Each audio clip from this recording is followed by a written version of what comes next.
time passes. 1. "Well, we must wait for the future to show," said Mr. Banks, coming in from the terrace. "It's almost too dark to see," said Andrew, coming up from the beach. "One can hardly tell which is the sea and which is the land," said Prue. "Do we leave that light burning?" said Lily as they took their coats off indoors. "No," said Prue, "not if everyone's in." "Andrew," she called back, "just put out the light in the hall." One by one the lamps were all extinguished, except that Mr. Carmichael, who liked to lie awake a little reading Virgil, kept his candle burning rather longer than the rest. 2. So with the lamps all put out, the moon sunk, and a thin rain drumming on the roof, a downpouring of immense darkness began. Nothing, it seemed, could survive the flood, the profusion of darkness which, creeping in at keyholes and crevices, stole round window blinds, came into bedrooms, swallowed up here a jug and basin, there a bowl of red and yellow dahlias, there the sharp edges and firm bulk of a chest of drawers.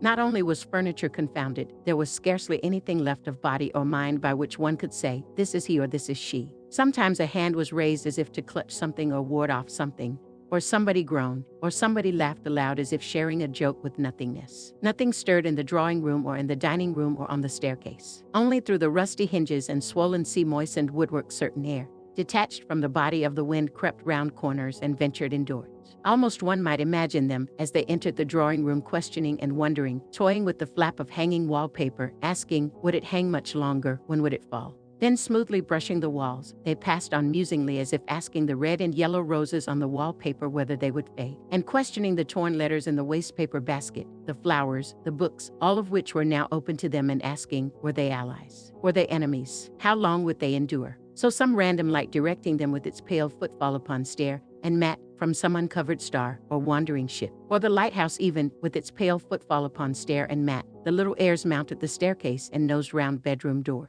But here surely they must cease. Whatever else may perish and disappear, what lies here is steadfast. Here one might say to those sliding lights, those fumbling airs that breathe and bend over the bed itself, here you can neither touch nor destroy. Upon which, wearily, ghostlily, as if they had feather-like fingers and the light persistency of feathers, they would look, once, on the shut eyes, and the loosely clasping fingers, and fold their garments wearily and disappear. And so, nosing, rubbing, they went to the window on the staircase, to the servants' bedrooms, to the boxes in the attics, descending, blanched the apples on the dining room table, fumbled the petals of roses, tried the picture on the easel, brushed the mat, and blew a little sand along the floor. At length, desisting, all ceased together, gathered together, all sighed together, all together gave off an aimless gust of lamentation, to which some door in the kitchen replied, swung wide, admitted nothing, and slammed to. Here Mr. Carmichael, who was reading Virgil, blew out his candle. It was past midnight. 3.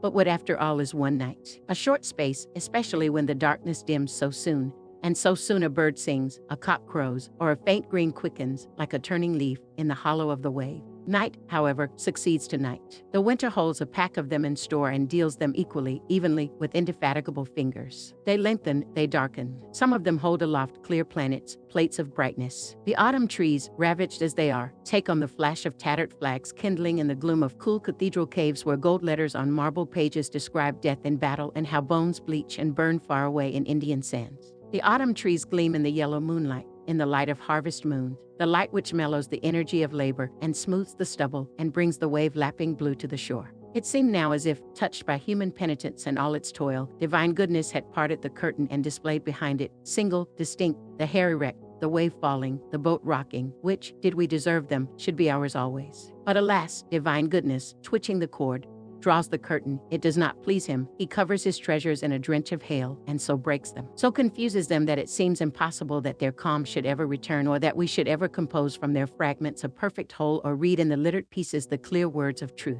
For our penitence deserves a glimpse only, our toil respite only. The nights now are full of wind and destruction, the trees plunge and bend, and their leaves fly helter-skelter until the lawn is plastered with them, and they lie packed in gutters and choke rain pipes and scatter damp path.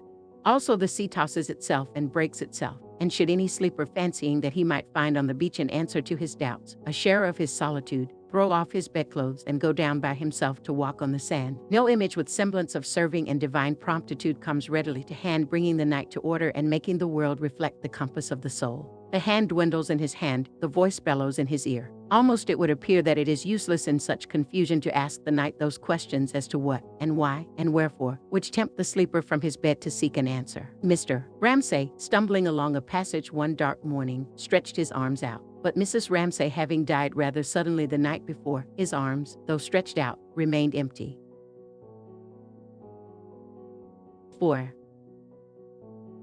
So with the house empty and the doors locked and the mattresses rolled round, those stray heirs, advance guards of great armies, blustered in, brushed bare boards, nibbled and fanned, met nothing in bedroom or drawing room that wholly resisted them but only hangings that flapped, wood that creaked, the bare legs of tables, saucepans and china already furred, tarnished, cracked. What people had shed and left, a pair of shoes, a shooting cap, some faded skirts and coats and wardrobes, those alone kept the human shape and in the emptiness indicated how once they were filled and animated, how once hands were busy with hooks and buttons, how once the looking glass had held a face, had held a world hollowed out in which a figure turned, a hand flashed, the door opened, in came children rushing and tumbling, and went out again. Now, day after day, light turned, like a flower reflected in water, its sharp image on the wall opposite. Only the shadows of the trees, flourishing in the wind, made obeisance on the wall, and for a moment darkened the pool in which light reflected itself, or birds, flying, made a soft spot flutter slowly across the bedroom floor. So loveliness reigned and stillness, and together made the shape of loveliness itself,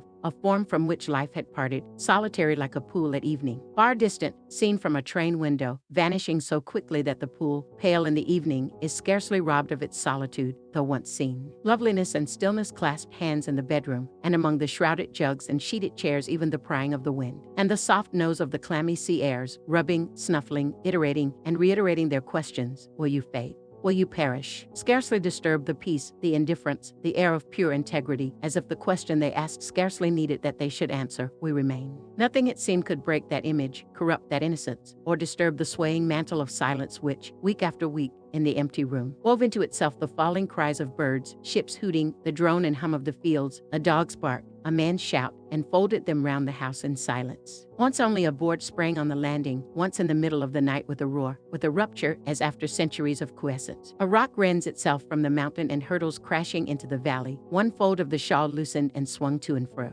Then again peace descended, and the shadow wavered, light bent to its own image in adoration on the bedroom wall, and Mrs. McNabb, tearing the veil of silence with hands that had stood in the wash tub, grinding it with boots that had crunched the shingle, came as directed to open all windows and dust the bedrooms.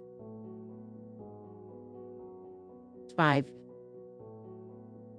As she lurched, for she rolled like a ship at sea and leered, for her eyes fell on nothing directly, but with a sidelong glance that deprecated the scorn and anger of the world. She was witless, she knew it, as she clutched the banisters and hauled herself upstairs and rolled from room to room, she sang. Rubbing the glass of the long-looking glass and leering sideways at her swinging figure, a sound issued from her lips. Something that had been gay 20 years before on the stage perhaps, had been hummed and danced to, but now, coming from the toothless, bonneted, caretaking woman, was robbed of meaning, was like the voice of witlessness, humor, persistency itself, trodden down but springing up again, so that as she lurched, dusting, wiping, she seemed to say how it was one long sorrow and trouble, how it was getting up and going to bed again, and bringing things out and putting them away again. It was not easy or snug, this world she had known for close on 70 years. Bowed down she was with weariness. How long, she asked, creaking and groaning on her knees under the bed, dusting the boards, how long shall it endure? But hobbled to her feet again, pulled herself up, and again with her sidelong leer which slipped and turned aside even from her own face and her own sorrows, stood and gaped in the glass, aimlessly smiling, and began again the old amble and hobble, taking up mats, putting down china, looking sideways in the glass, as if,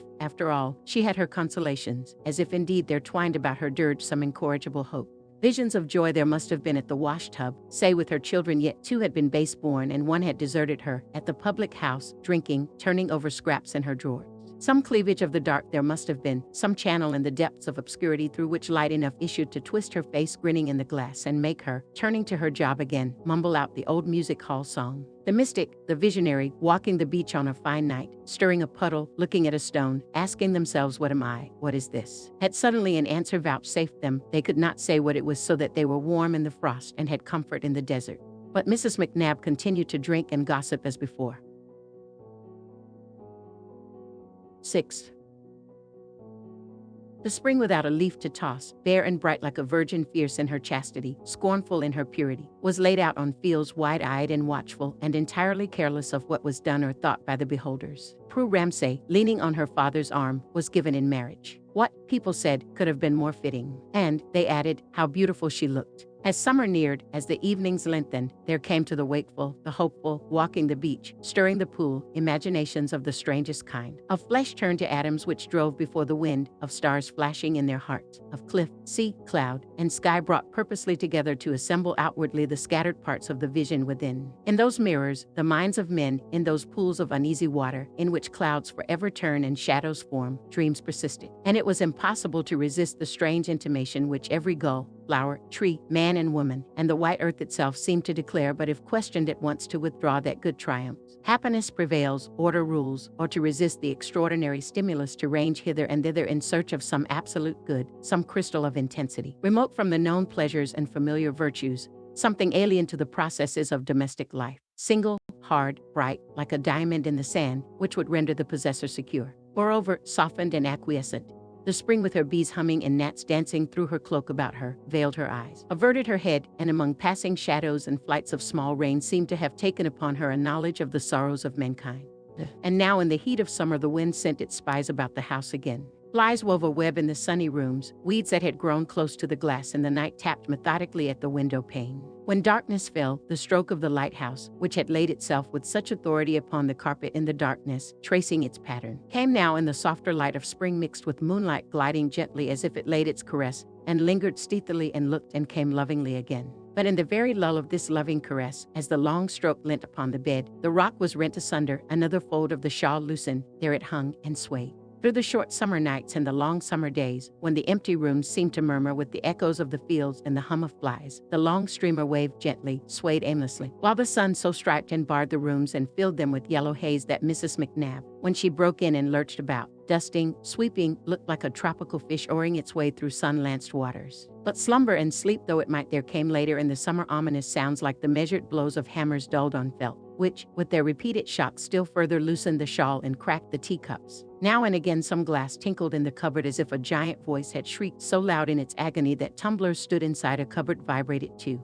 Then again silence fell, and then, night after night, and sometimes in plain midday when the roses were bright and light turned on the wall its shape clearly, there seemed to drop into this silence, this indifference, this integrity, the thud of something falling. A shell exploded. 20 or 30 young men were blown up in France, among them Andrew Ramsay, whose death, mercifully, was instantaneous. At that season those who had gone down to pace the beach and ask of the sea and sky what message they reported or what vision they affirmed had to consider among the usual tokens of divine bounty, the sunset on the sea, the pallor of dawn, the moon rising, fishing boats against the moon, and children making mud pies or pelting each other with handfuls of grass, something out of harmony with this jocundity and this serenity. There was the silent apparition of an ashen-colored ship, for instance, come, gone. There was a purplish stain upon the bland surface of the sea as if something had boiled and bled, invisibly, beneath.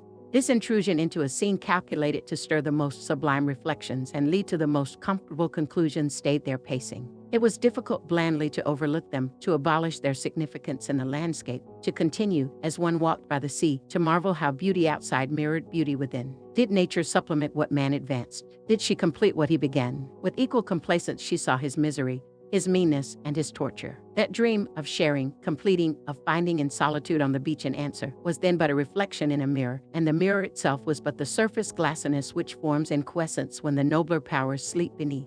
Impatient, despairing yet loth to go, for beauty offers her lures, has her consolations. To pace the beach was impossible, contemplation was unendurable, the mirror was broken. Mr. Carmichael brought out a volume of poems that spring, which had an unexpected success. The war, people said, had revived their interest in poetry. 7. Night after night, summer and winter, the torment of storms. The arrow-like stillness of fine, had there been anyone to listen from the upper rooms of the empty house, only gigantic chaos streaked with lightning could have been heard tumbling and tossing, as the winds and waves disported themselves like the amorphous bulks of leviathans whose brows are pierced by no light of reason, and mounted one on top of another, and lunged and plunged in the darkness or the daylight, for night and day, month and year ran shapelessly together in idiot games, until it seemed as if the universe were battling and tumbling, in brute confusion and wanton lust, aimlessly by itself. In spring the garden urns, casually filled with wind-blown plants, were gay as ever. Violets came in daffodils, but the stillness and the brightness of the day were as strange as the chaos and tumult of night, with the trees standing there and the flowers standing there, looking before them, looking up, yet beholding nothing, eyeless and so terrible. 8. Thinking no harm, for the family would not come, never again, some said, and the house would be sold at Michaelmas perhaps. Mrs. McNabb stooped and picked a bunch of flowers to take home with her. She laid them on the table while she dusted. She was fond of flowers. It was a pity to let them waste. Suppose the house were sold, she stood arms akimbo in front of the looking glass. It would want seeing to, it would. There it had stood all these years without a soul in it. The books and things were moldy, for, what with the war and help being hard to get, the house had not been cleaned as she could have wished. It was beyond one person's strength to get it straight now. She was too old. Her legs pained her. All those books needed to be laid out on the grass in the sun. There was plaster fallen in the hall. The rain pipe had blocked over the study window and let the water in. The carpet was ruined quite. But people should come themselves. They should have sent somebody down to see. For there were clothes in the cupboards. They had left clothes in all the bedrooms. What was she to do with them? They had the moth in them, Mrs. Ramsay's things. Poor lady. She would never want them again. She was dead, they said, years ago, in London. There was the old gray cloak she wore gardening. Mrs. McNabb fingered it. She could see her as she came up the drive with the washing, stooping over her flowers. The garden was a pitiful sight now. All run to riot, and rabbits scuttling at you out of the beds. She could see her with one of the children by her in that gray cloak. There were boots and shoes, and a brush and comb left on the dressing table, for all the world as if she expected to come back tomorrow. She had died very sudden at the end, they said, and once they had been coming, but had put off coming, what with the war, and travel being so difficult these days. They had never come all these years, just sent her money, but never wrote, never came, and expected to find things as they had left them. Ah, dear. Why the dressing table drawers were full of things. She pulled them open. Handkerchiefs, bits of ribbon. Yes, she could see Mrs. Ramsay as she came up the drive with the washing. Good evening, Mrs. McNabb, she would say. She had a pleasant way with her. The girls all liked her. But, dear, many things had changed since then. She shut the drawer. Many families had lost their dearest. So she was dead, and Mr. Andrew killed, and Miss Prudette too, they said, with her first baby, but everyone had lost someone these years. Prices had gone up shamefully, and didn't come down again neither. She could well remember her in her gray cloak. Good evening, Mrs. McNabb, she said, and told cook to keep a plate of milk soup for her. Quite thought she wanted it, carrying that heavy basket all the way up from town. She could see her now, stooping over her flowers, and faint and flickering, like a yellow beam or the circle at the end of a telescope, a lady in a gray cloak. Stooping over her flowers, went wandering over the bedroom wall, up the dressing table, across the washstand, as Mrs. McNabb hobbled and ambled, dusting, straightening. And cook's name now, Mildred, Marion, some name like that. Ah, she had forgotten. She did forget things. Fiery, like all red-haired women. Many a laugh they had had. She was always welcome in the kitchen. She made them laugh, she did. Things were better then than now. She sighed. There was too much work for one woman. She wagged her head this side and that. This had been the nursery. Why, it was all damp in here. The plaster was falling. Whatever did they want to hang a beast's skull there? Gone moldy too. And rats in all the attics. The rain came in, but they never sent, never came. Some of the locks had gone, so the doors banged. She didn't like to be up here at dusk alone neither. It was too much for one woman, too much, too much. She creaked, she moaned. She banged the door. She turned the key in the lock and left the house alone, shut up, locked. 9. The house was left. The house was deserted. It was left like a shell on a sandhill to fill with dry salt grains now that life had left it. The long night seemed to have set in. The trifling airs, nibbling, the clammy breaths, fumbling, seemed to have triumphed. The saucepan had rusted and the mat decayed. Toads had nosed their way in. Idly, aimlessly, the swaying shawl swung to and fro. A thistle thrust itself between the tiles and the larder. The swallows nested in the drawing room. The floor was strewn with straw. The plaster fell in shovelfuls. Rafters were laid bare. Rats carried off this and that to gnaw behind the wainscots. Tortoise-shell butterflies burst from the chrysalis and pattered their life out on the window pane. Poppies sowed themselves among the dahlias. The lawn waved with long grass. Giant artichokes towered among roses. A fringed carnation flowered among the cabbages, while the gentle tapping of a weed at the window had become, on winter's nights, a drumming from sturdy trees and thorned briars which made the whole room green in summer. What power could now prevent the fertility, the insensibility of nature? Mrs. McNabb's dream of a lady, of a child, of a plate of milk soup. It had wavered over the walls like a spot of sunlight and vanished. She had locked the door. She had gone. It was beyond the strength of one woman, she said. They never sent. They never wrote. There were things up there rotting in the drawers. It was a shame to leave them so, she said. The place was gone to rack and ruin. Only the lighthouse beam entered the rooms for a moment, sent its sudden stare over bed and wall in the darkness of winter, looked with equanimity at the thistle and the swallow, the rat and the straw. Nothing now withstood them, nothing said no to them. Let the wind blow, let the poppy seed itself and the carnation mate with the cabbage. Let the swallow build in the drawing room, and the thistle thrust aside the tiles, and the butterfly sun itself on the faded chintz of the armchairs. Let the broken glass and the china lie out on the lawn and be tangled over with grass and wild berries. For now had come that moment, that hesitation when dawn trembles and night pauses, when if a feather alight in the scale it will be weighed down. One feather and the house, sinking, falling, would have turned and pitched downwards to the depths of darkness. In the ruined room, picnickers would have lit their kettles, lovers sought shelter there, lying on the bare boards, and the shepherd stored his dinner on the bricks, and the tramp slept with his coat round him to ward off the cold.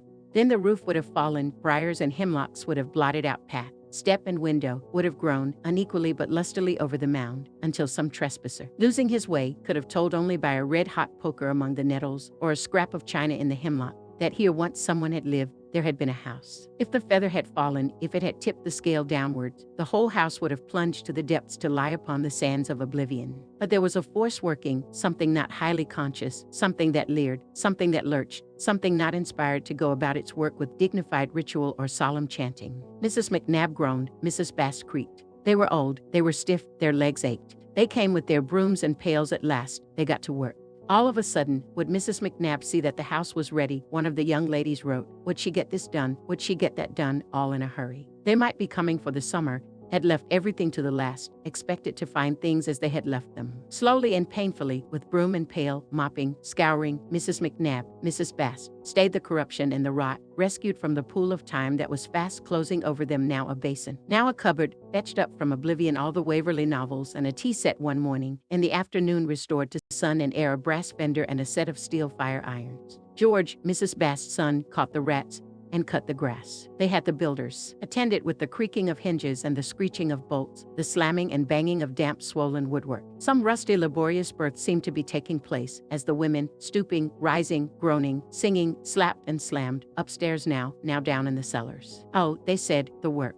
They drank their tea in the bedroom sometimes, or in the study, breaking off work at midday with the smudge on their faces, and their old hands clasped and cramped with the broom handles. Flopped on chairs, they contemplated now the magnificent conquest over taps and bath, now the more arduous, more partial triumph over long rows of books, black as ravens once, now white-stained, breeding pale mushrooms and secreting furtive spiders. Once more, as she felt the tea warm in her, the telescope fitted itself to Mrs. McNabb's eyes, and in a ring of light she saw the old gentleman, lean as a rake, wagging his head as she came up with the washing, talking to himself, she supposed, on the lawn. He never noticed her. Some said he was dead, some said she was dead. Which was it? Mrs. Bast didn't know for certain either. The young gentleman was dead. That she was sure. She had read his name in the papers. There was the cook now, Mildred, Marion, some such name as that, a red-headed woman, quick-tempered like all her sort, but kind, too, if you knew the way with her. Many a laugh they had had together. She saved a plate of soup for Maggie, a bite of ham, sometimes, whatever was over. They lived well in those days. They had everything they wanted glibly, jovially, with the tea hot in her. She unwound her ball of memories, sitting in the wicker armchair by the nursery fender. There was always plenty doing, people in the house, 20 staying sometimes, and washing up till long past midnight. Mrs. Bast, she had never known them, had lived in Glasgow at that time, wondered, putting her cup down, whatever they hung that beast's skull there for. Shot in foreign parts, no doubt. It might well be, said Mrs. McNabb, wantoning on with her memories. They had friends in eastern countries, gentlemen staying there, ladies in evening dress. She had seen them once through the dining room door, all sitting at dinner. 20, she dared say, all in their jewelry, and she asked to stay help wash up, might be till after midnight. Ah, said Mrs. Bast, they'd find it changed. She leant out of the window. She watched her son George scything the grass. They might well ask what had been done to it, seeing how old Kennedy was supposed to have charge of it, and then his leg got so bad after he fell from the cart, and perhaps then no one for a year, or the better part of one, and then Davy MacDonald, and seeds might be sent, but who should say if they were ever planted? They'd find it changed. She watched her son scything. He was a great one for work, one of those quiet ones. Well, they must be getting along with the cupboards, she supposed. They hauled themselves up. At last, after days of labor within, of cutting and digging without, dusters were flicked from the windows were shut to, keys were turned all over the house, the front door was banged, it was finished. And now, as if the cleaning and the scrubbing and the scything and the mowing had drowned it, there rose that half-heard melody, that intermittent music which the ear half catches but lets fall. A bark, a bleat, irregular, intermittent, yet somehow related, the hum of an insect, the tremor of cut grass, dissevered yet somehow belonging. The jar of a door beetle, the squeak of a wheel, loud, low, but mysteriously related, which the ear strains to bring together and is always on the verge of harmonizing. But they are never quite heard, never fully harmonized, and at last, in the evening, one after another the sounds die out, and the harmony falters, and silence falls. But the sunset sharpness was lost, and like mist rising, quiet rose, quiet spread, the wind settled, loosely the world shook itself down to sleep. Darkly here without a light to it, save what came green suffused through leaves, or pale on the white flowers in the bed by the window. Lily Briscoe had her bag carried up to the house late one evening in September. Mr. Carmichael came by the same train. 10.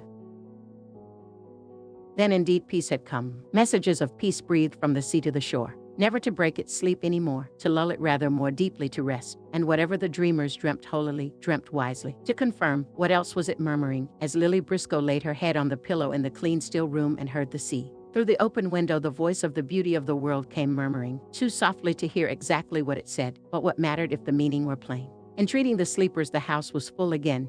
Mrs. Beckwith was staying there, also Mr. Carmichael, if they would not actually come down to the beach itself, at least to lift the blind and look out. They would see then night flowing down in purple, his head crowned, his scepter jeweled, and how in his eyes a child might look. And if they still faltered, Lily was tired out with traveling and slept almost at once. But Mr. Carmichael read a book by candlelight. If they still said no, that it was vapor. This splendor of his and the dew had more power than he, and they preferred sleeping. Gently then, without complaint or argument, the voice would sing its song. Gently the waves would break. Lily heard them in her sleep. Tenderly the light fell, it seemed to come through her eyelids. And it all looked, Mr. Carmichael thought, shutting his book, falling asleep, much as it used to look. Indeed, the voice might resume, as the curtains of dark wrapped themselves over the house, over Mrs. Beckwith, Mr. Carmichael, and Lily Briscoe, so that they lay with several folds of blackness on their eyes. Why not accept this, be content with this, acquiesce and resign? The sigh of all the seas breaking in measure round the isles soothed them, the night wrapped them, nothing broke their sleep, until, the birds beginning and the dawn weaving their thin voices into its whiteness. A cart grinding, a dog somewhere barking, the sun lifted the curtains, broke the veil on their eyes, and Lily Briscoe stirring in her sleep. She clutched at her blankets as a faller clutches at the turf on the edge of a cliff. Her eyes opened wide. Here she was again, she thought, sitting bolt upright in bed, awake.